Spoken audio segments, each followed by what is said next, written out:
Tujuan saya membuat video ini adalah untuk menjelaskan perihal apa yang terjadi di Gunung Rinjani. Ya benar, saya dan tim Atap Negeri yaitu Arsal Bahtiar, kami di blacklist dari Gunung Rinjani atas kesalahan kami sendiri, kesalahan saya. Kronologisnya adalah kami melakukan double booking waktu itu tanggal 11 dan 12 Oktober, juga 13 dan 14 Oktober. Karena sejauh ini Rinjani itu cuma boleh mendaki 2 hari 1 malam, dan kuota pendakian itu cuma boleh pokoknya di bawah 100 orang.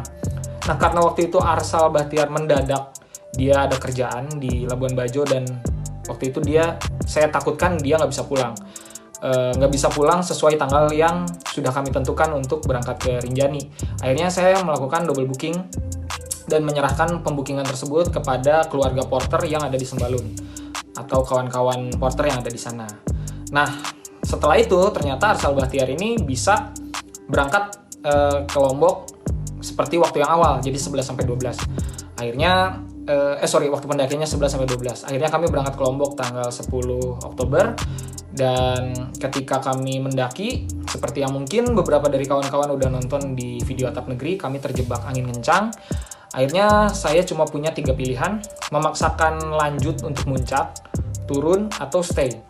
Kalau kami memaksakan lanjut, saya nggak siap dengan resikonya karena anginnya sangat kencang dan saya takut terjadi apa-apa sama tim. Kalau turun, hal tersebut berat dilakukan karena kami datang ke sana bukan cuma untuk mendaki, tapi juga untuk membuat video dokumenter untuk YouTube Atap Negeri.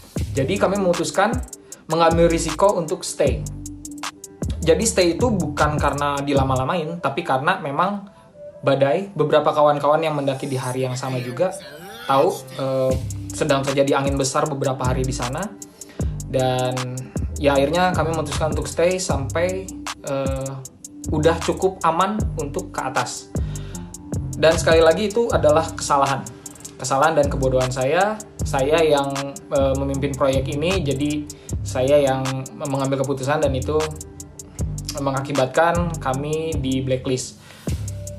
Hal pertama yang saya lakukan ketika saya tahu saya di blacklist, dan saya juga tahu di blacklist sama seperti banyak dari kalian, yaitu dari media. Kawan-kawan yang ada di Sembalun pun nggak ada yang ngasih tahu. Mungkin ya karena nggak tahu juga kali ya kalau saya dan tim kena blacklist. Akhirnya saya kaget. Terus hal yang pertama saya lakukan bukan membuat video ini, tapi langsung menghubungi pihak TNGR, Taman Nasional Gunung Rinjani. Pada kesempatan kali ini saya mau meminta maaf yang sebesar-besarnya kepada kawan-kawan semua karena sudah mencontohkan hal yang tidak baik. Saya juga mau minta maaf kepada pihak TNGR karena sudah melanggar peraturan. Dan saya juga tadi dititipi pesan oleh pihak TNGR untuk menyampaikan kepada kawan-kawan bahwa kalian semua jangan meniru saya.